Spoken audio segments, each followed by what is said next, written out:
যাও যাও যাও।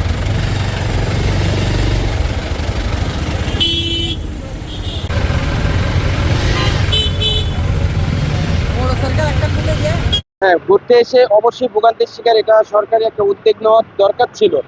যে ঈদের একটা ছুটি চলতেছে, সবাই তো ঈদের বন্ধের ভিতরে ঘুরতে যায়, এখন না দিলে ইনস্ট্যান্ট ঈদের দিন থেকে বন্ধ রাখতো, তাহলে মানুষ বুঝতে পারতো যে না, আমরা তেলটা পাবো না, দূরের পথ যাওয়ার দরকার নাই। এখন প্রত্যেকটা পাম্পে ইনফরমেশন দেওয়া দরকার ছিল যে আজকে পর্যন্ত তেল অ্যাভেলেবেল আছে, কালকে থেকে পাবেন না। হ্যাঁ, যার কারণে আমরা ভোগান্তির শিকার, এখন এখানে এসে আরো বেশি ভোগান্তির শিকার হচ্ছি। আমরা নারায়ণগঞ্জ থেকে আসছি, ঢাকার পাশে আর কি।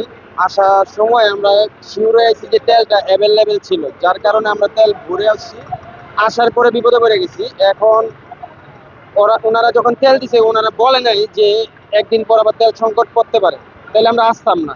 আসার পরে এখন এই এক পাম্পে গেছি, সেখানে দেখছি বন্ধ। আমি এখানে আসছি, 200 টাকার বেশি তেল দেবে না। আমাদের নারায়ণগঞ্জ যেতে হলে প্রায় 350 কিলোমিটার যেতে হবে। এখন এই কারণে আমরা যে আজকে চলে যাওয়ার কথা, এই তেলের কারণে আমরা যেতে পারতেছি না। জানি না কিভাবে যাব, বাকিটা এখন ওনাদের উপর নির্ভর করবে। দেখি, এখান থেকে তেল নেওয়ার পরে এই তেল 200 টাকা তেল নিয়ে তো আমরা নারায়ণগঞ্জ পৌঁছাইতে পারবো না, ঠিক না? এখন অন্য কোথাও পাওয়া যায় কিনা এটা ট্রাই করতেছি। এই খালি বোতল নিয়ে আসছি। পথে আমার গাড়ি তেলের অভাবে আটকে গেছে। এখন বাধ্য হয়ে একটা দোকান থেকে বোতল নিয়ে এসে দেখলাম প্রচুর লাইন। আহ, এখানে প্রশাসন থেকে ম্যাজিস্ট্রেটরা এসছেন, ওনারা তদারকি করতেছেন। মিডিয়াতে দেখতেছি যে তেলের প্রচুর মজুত আছে, কিন্তু 2 দিন বন্ধ ছিল। যেটা সরকারের বক্তব্য, বন্ধের কারণে তেলের ডিবিগুলো বন্ধ ছিল। এখন আজকে থেকে শুরু হয়েছে।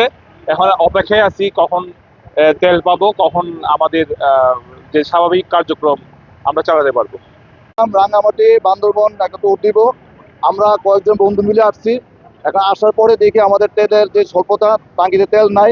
তেল ভরার জন্য এখন এই পাম্পে আসছি। পাম্পে আসা দিকে তেল 200 টাকা বেশি তেল দিচ্ছে না। এখন আমাদের তো বিরাট টেনশন, আমরা যাবো কিভাবে? আমাদের নারায়ণগঞ্জ যাওয়ার মতো কোনো স্কোপ নাই। এখন কেউ কেউ বলতেছে এই পাম্প থেকে আরেকটা সামনে পাম্প আছে, ওই পাম্প থেকে তেল নেওয়ার জন্য বলছে। এখন এই পাম্প থেকে 200 টাকা, আরেক পাম্প থেকে 200 টাকা, এইভাবে 400 টাকা 600 টাকা তেল থেকে হবে নাকি? এখান থেকে তো অনেক কিলো। আমরা এখানে নারায়ণগঞ্জ থেকে এসেছি। আসার পরে এখন এখানে তেলের অনেক সংকট, যার কারণে আমরা অনেক একটা কষ্টের মতো পড়ে গেছি। আমাদের কালকে নারায়ণগঞ্জ যাওয়ার কথা, কিন্তু তেল পাচ্ছি না, যার কারণে এখন যাওয়া হবে নাকি না একটা অনিশ্চয়তা পড়ে গেছি আমরা। আমি বান্দরবনে কয়েকটা পাম্পে ঘুরলাম, তো সবগুলোই প্রায় বন্ধ। একটা খোলা পাইছি, তাও 200 টাকার তেল দিছে। আমি স্কয়ার কোম্পানির জব করি, আমি থানচি যাবো কালকে, তাহলে আমি 200 টাকার তেলে কিভাবে থানচি যাবো? এটা মানে প্রশ্ন আপনাদের কাছে।